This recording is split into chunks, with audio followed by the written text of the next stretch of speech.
이사야는 성경 공독하실 때에 누가복음 19장 41절에서 44절 말씀까지 제가 봉독해 드리겠습니다. 다 같이 기립하셔서 하나님의 말씀을 봉독하시겠습니다.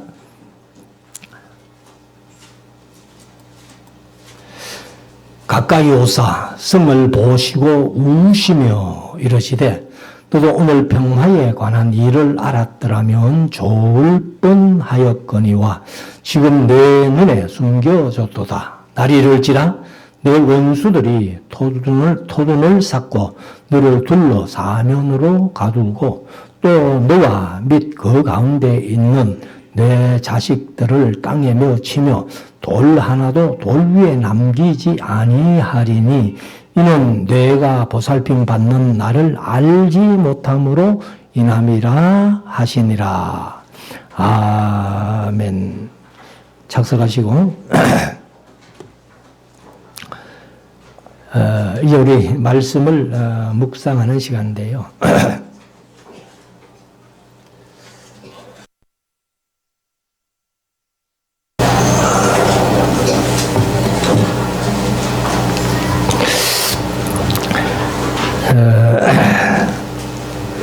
원래는 절기가 될 때에 이제 절기 설교로 하려고 그렇게 생각을 하고 있습니다. 그래서 오늘 종려주일이기 때문에 오전 예배는 종려주일에 관한 말씀을 드리고 오후에는 사도행전 26장으로 그렇게 다시 대하설교로 돌아가려고 합니다. 종려주일이라는 것은 이제 우리가 해마다 1년에 한 번씩 맞이하는 그런 주일이기 때문에 뭐 신앙생활 한 만큼 우리가 종려주일에 대한 설교는 많이 들었습니다. 그래서 절기 설교가 되면은 뭐 어차피 반복할 수밖에 없는 또 같은 내용들이 많이 들어온 그런 내용들로 우리가 봅니다. 오늘은 이제 이 누가복음 19장 41절에서 44절까지 본문을 읽었습니다만은 사실 이제 입성하는 장면은 28절부터 나와요. 19장 28절부터 나오는데 오늘 설교 제목을 이제 예수님의 입성, 예루살렘 승리의 입성과 눈물이라고 그렇게 했습니다. 그래서 성을 보시며 우시며 그렇게 말씀하셨기 때문에 이 종려주일을 승리의 입성함으로 기쁨도 있지만은 기쁨의 배후에는 예수님이 이런 마음 아픔도 있다는 것을 우리가 한번 묵상해 보기를 원합니다.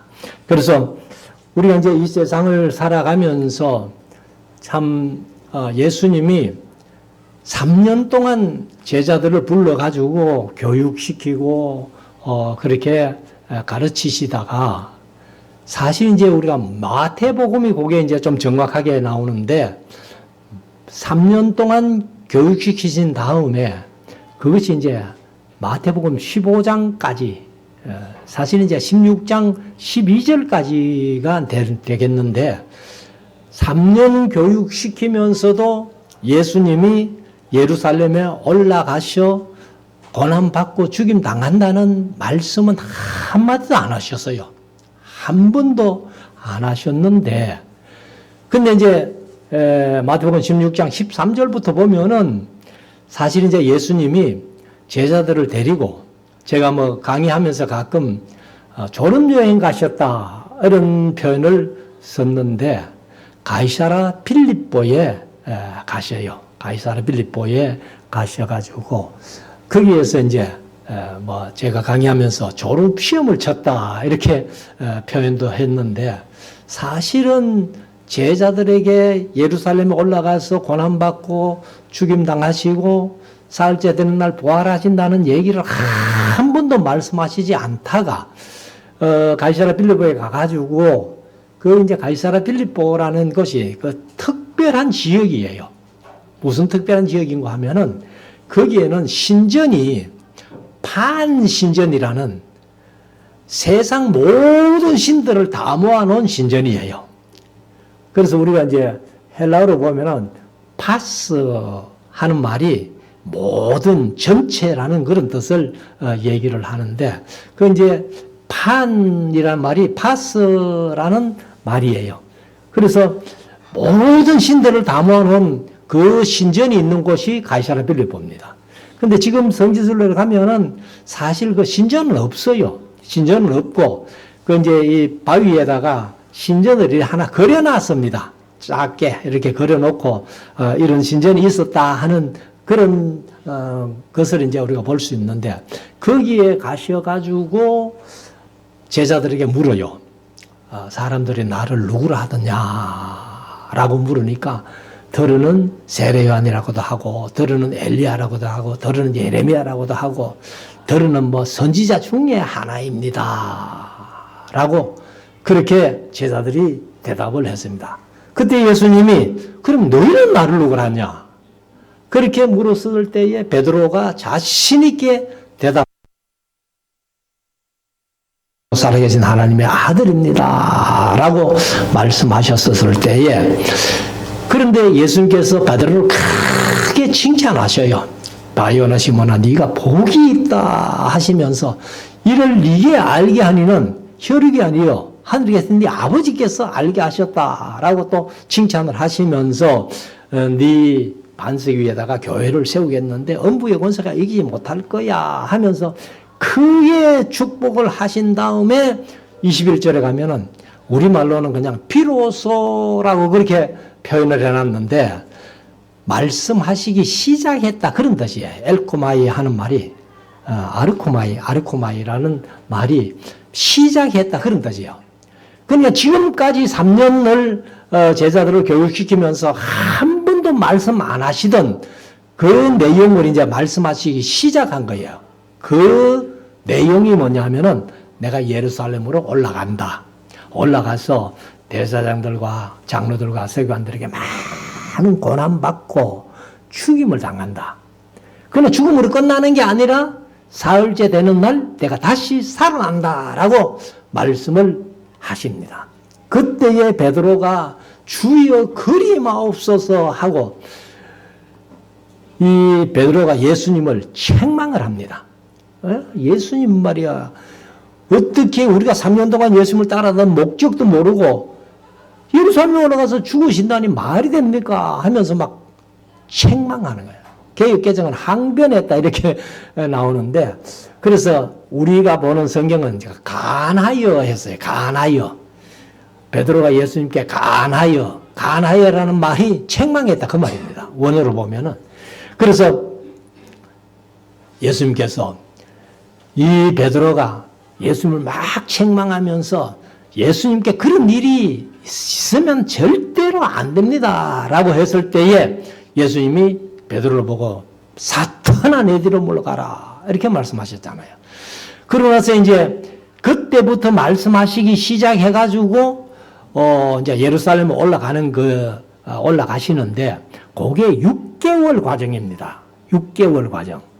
그래서 가이사랴 빌립보로 가실 때까지가 만 3년 이제 제자를 교육시키셨고, 거기에서 가이사랴 빌립보에서 이제 베드로의 신앙 고백 들고 예루살렘으로 올라가시는 기간이 이제 6개월 걸려요. 6개월 걸려가지고, 사실은 6개월 안에 이제 예수님이 십자가에 못 박히시고, 또 다시 부활하시고 성천하시는 과정까지가 다 그 나머지 6개월이 이제 해당되는 얘기입니다.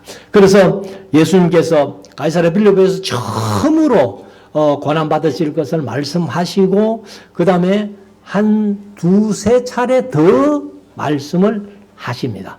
그리고 이제 6개월 가량 지나서 예루살렘에 이제 승리에 입성하시는 장면이 오늘 종려주일의 장면입니다. 그래서 여기 이제 오늘 본문을 보면은 28절부터 한번 보시겠습니다. 예수께서 이 말씀을 하시고 예루살렘을 향하여 앞서서 가시더라. 그러니까 앞서서 가시는 것이 예루살렘을 향하여 하지만은 예수님의 마음속에는 무엇을 바라보고? 십자가를 바라보고 가시는 거예요. 내가 예루살렘으로 들어가는 것이 바로 십자가를 지기 위해서 가는 건데, 내가 예루살렘에 가면은 이제 이렇게 고난받고 십자가의 죽임을 당한다는 것을 예수님이 아십니다. 그러면서 이제 예루살렘 향하여 가시다가 29절 감람원이라 불리는 산에 벳바게라는 말은 무화과의 집이다 이런 뜻이에요. 무화과의 집이다 이런 뜻인데, 벳바게와 베다니는 이제 가난하고 고통받는 자의 집 뭐 이런 뜻이에요. 그 슬픔의 집이다 이런 뜻입니다. 그래서 벳바게와 베다니에 가까이 가셨을 때에 제자 중 둘을 보내시며, 이제 미리 보낸 거죠. 미리 보냈는데 이르시되 30절 너희 맞은편 마을로 가라. 맞은편 마을로. 그러니까 예수님의 제자들과 함께 있는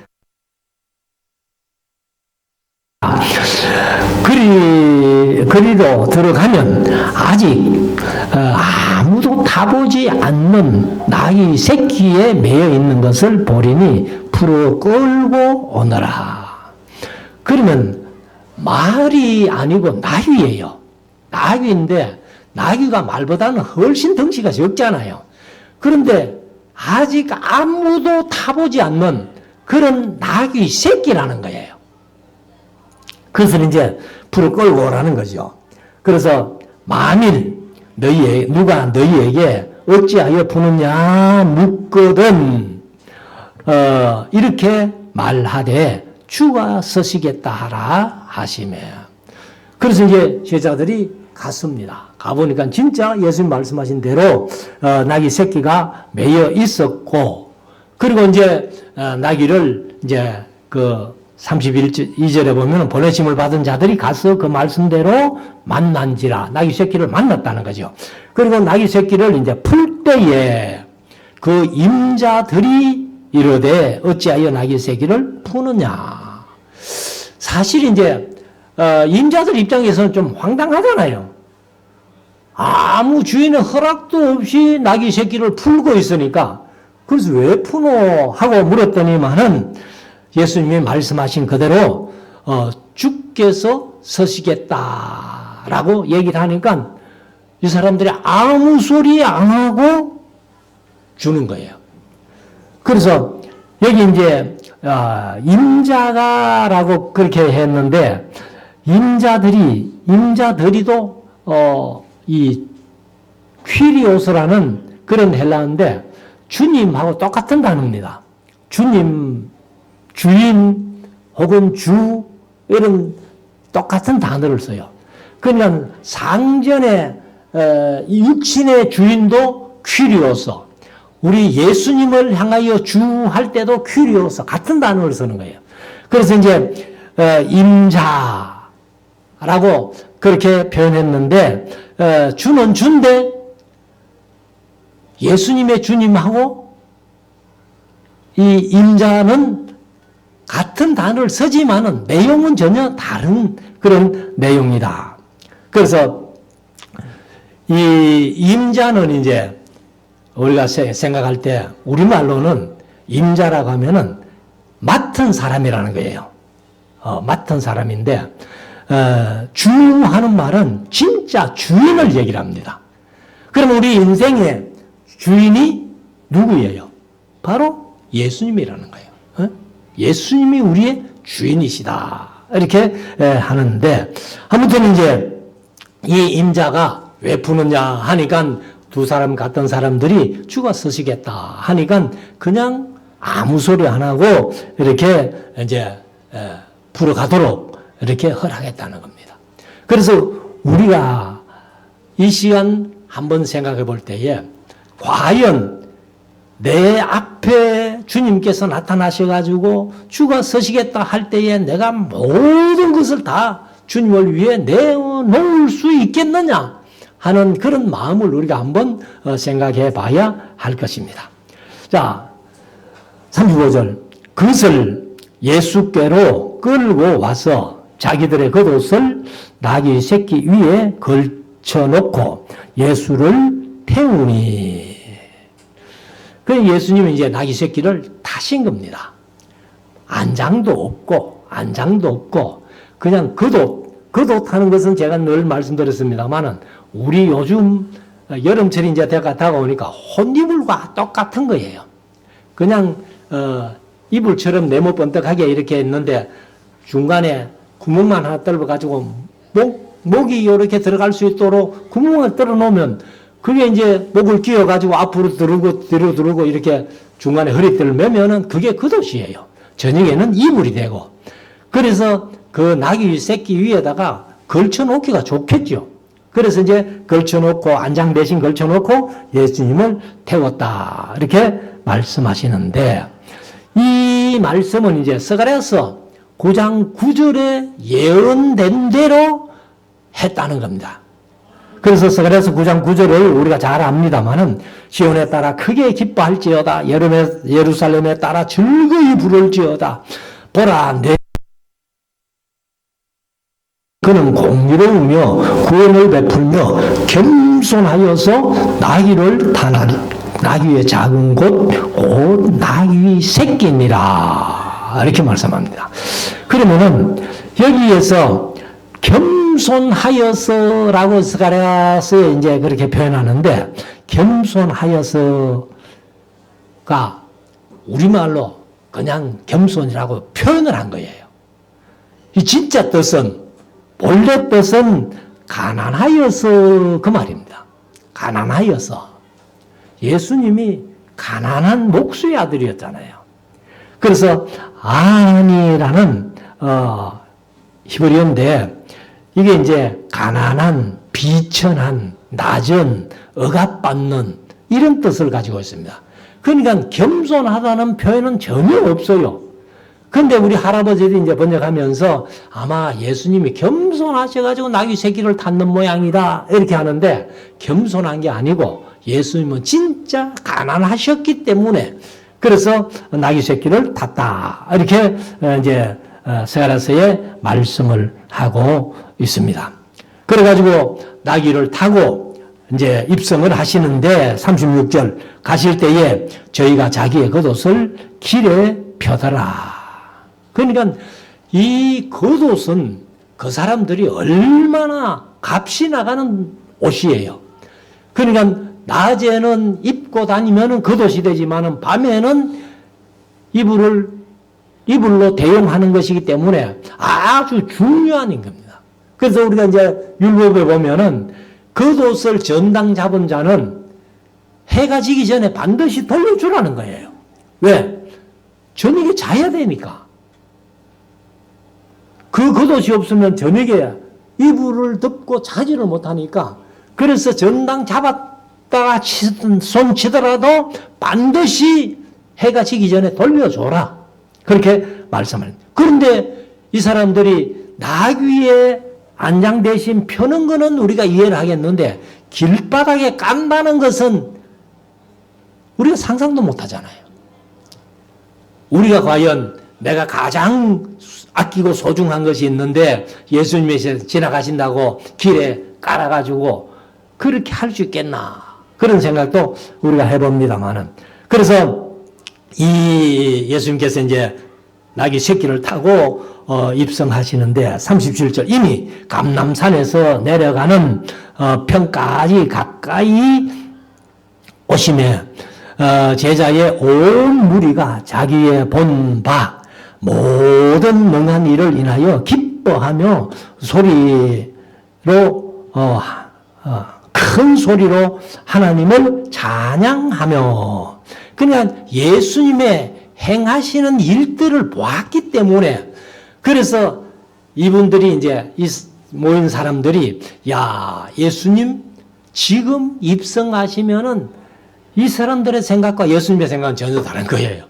이 사람의 생각이 뭐냐 하면은 예수님이 이제 우리를 로마의 손아귀에서 해방시켜 주실 것이다. 진짜 우리의 왕이 되실 것이다. 이렇게 생각을 했는데, 그런데 예수님은 아니잖아요.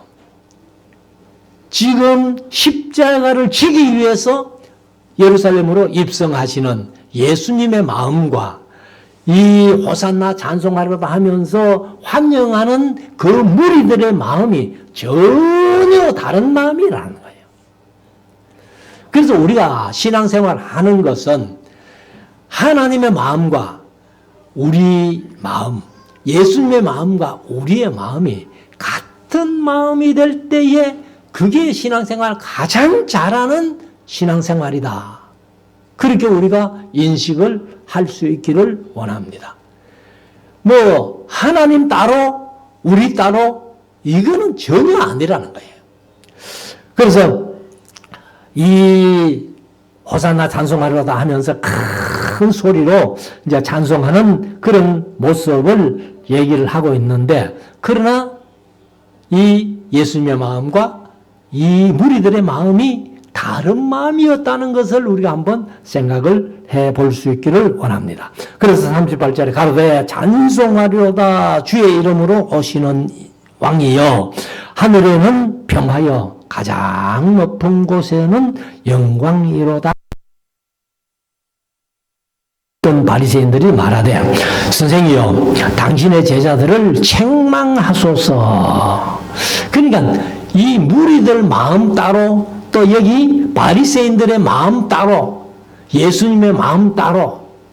그러니까 우리가 최소한도 신앙생활 하면서 바리새인들과 같은 마음은 생기지 말아야 된다는 거죠. 그래서 40절에 예수님께서 대답하시는데, 대답하여 가라사대 내가 너희에게 말하노니 만일 이 사람들이 잠잠하면 돌들이 소리 지르리라 하시니라. 그래서 모든 일은 성경에 말씀하신 바대로 되는 것이니 아무 소리 하지 마라. 너희들이 쓸데없는 소리 할 필요가 없다. 이렇게 되는 것은 다 성경이 응해진 거야. 이렇게 말씀을 하시면서 이제 입성을 하십니다. 입성을 하셨는데, 이제 오늘 본문을 읽었던 41절에 가까이 오사 성을 보시고 우시며 가라사대. 우시며 가라사대. 그렇게 환영받으면서 입성하신 예수님이 왜 예루살렘 성을 바라보시고 눈물을 흘리셔야 했는가? 사실 오늘날 또 우리가 이제 세상을 바라보면서, 특별히 뭐 오늘 우리 한국 현실을 볼 때에도 참 어떤 면에서는 또 낙심되는 그런 마음도 있습니다.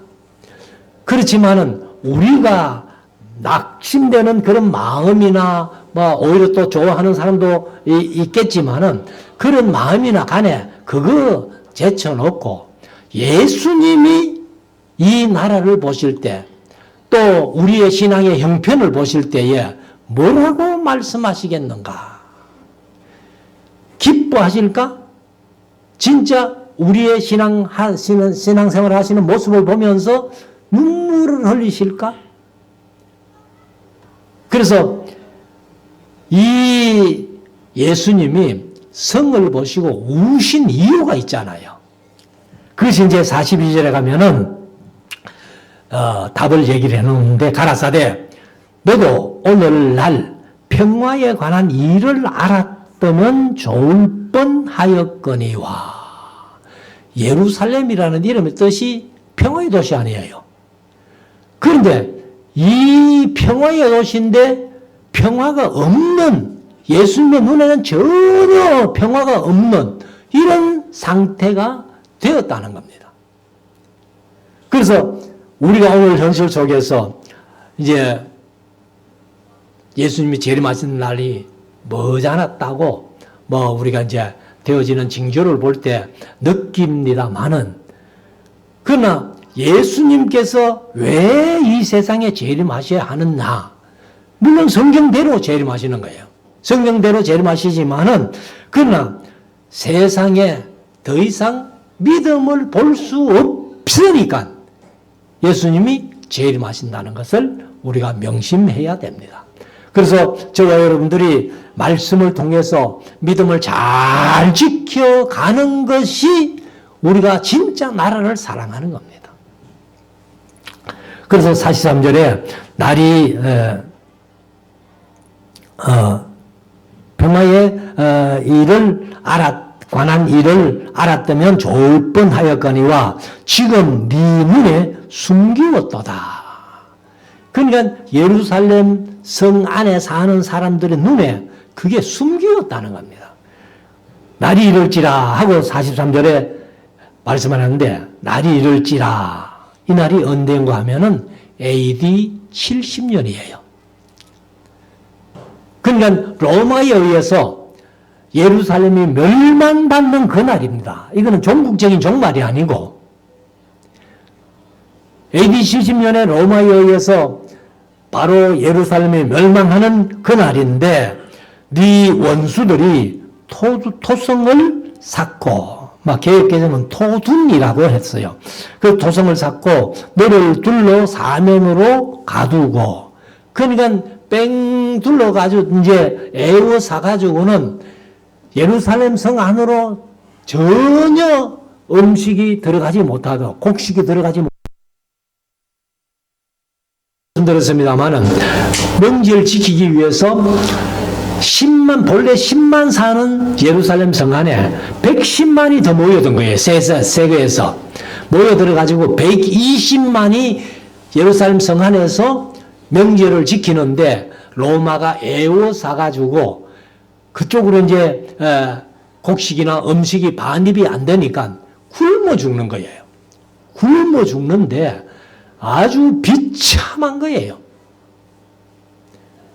그래서 이제 제가 요세푸스 얘기를 자주 했습니다만은 요세푸스의 그 역사책에 보면은 로마가 예루살렘 성이 워낙 견고하기 때문에 쉽게 들어가지 못하는 겁니다. 그래서 여기 이제 토둔을 샀다. 그 토성을 샀는데 성을 향해 가지고 비스듬히 흙을 이제 이렇게 비탈길을 만드는 거예요. 그러니까 요즘 같으면 덤버트럭이나 기계를 가지고 하면은 잠깐 하겠지만은 그때 군인들이 전부 흙을 저다가 그냥 쌓아 올라가는데 그래서 성까지 높이 쌓아가지고는 딱 로마 군인들이 들어가 보니까 너무너무 비참한 거예요. 그래서 로마 군인들이 그 굶어 죽어가는 그런 사람들을 아직 죽은 사람은 어쩔 수 없고 목숨이 붙어 있는 사람들 이 사람을 살려주는 게 좋을지 차라리 죽여주는 게 좋을지 이렇게 분리하는 순간에 25,000명인가 죽었다는 거예요. 그래서 120만이 성 안에서 굶어서 110만이 죽습니다. 110만이. 그리고 겨우 10만 명 남았는 중에 96,000명이 로마로 끌려가가지고 그들이 이제 콜로세움이라는 그 엄청난 곳을 그 포로들의 손으로 짓고 그리고 그 지어진 자리에서 사다의 밥이 되는 기독교인들이 얼마나 많았는지 몰라요. 그래서 이 토둔을 쌓고 이제 너와 44절 또 너와 및 그 가운데 네 자식들을 땅에 메어치며 돌 하나도 돌 위에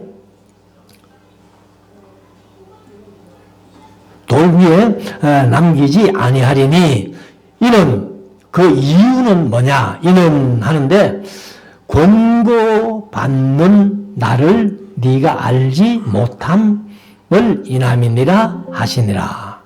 이제 권고받는 날이 뭐냐 하면은 예수님이 세례요한을 통해 가지고 이제 회개하라 그렇게 말씀하시고 예수님도 첫 일성이 뭐예요?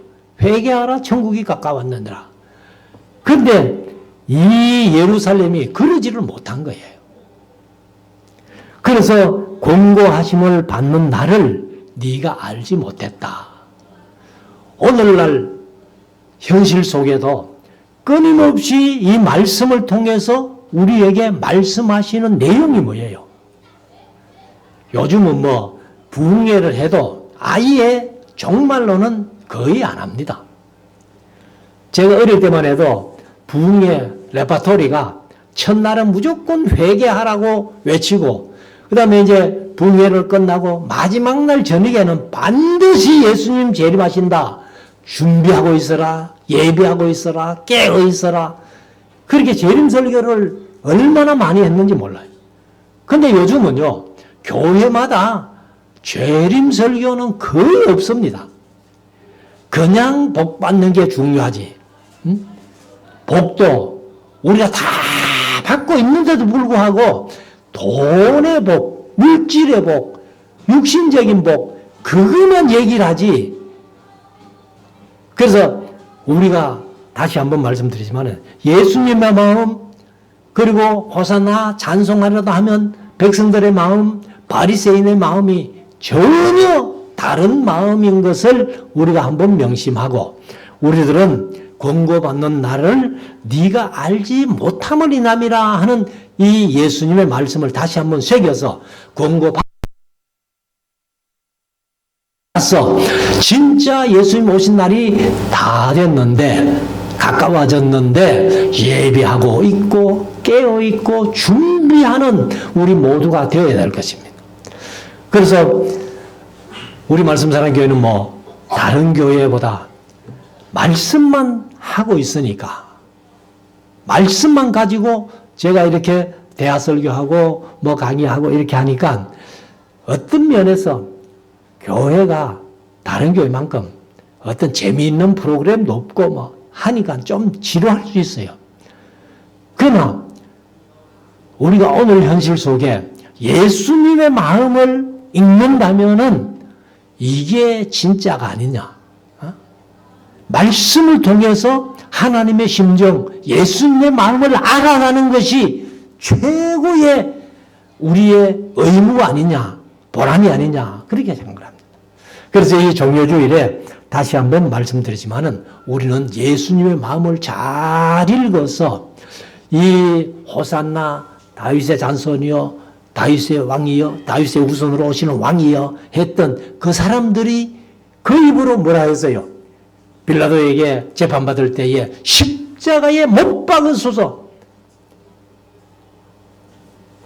그냥 우리가 최소한도 그런 두 입이, 두 말이 우리 한 마음에서 나오지 않도록 신앙생활 해야 되지 않겠나. 그래서 우리는 예수님의 마음을 바로 읽고 그 예수님의 말씀하신 말을 바로 알아서 진짜 이제 예수님이 다시 재림하실 때에 깨어 있고 준비하고 있고 예비하고 있어서 아멘 주 예수여 오시옵소서 할 수 있는 우리 모두가 될 수 있기를 주의 이름으로 축원합니다.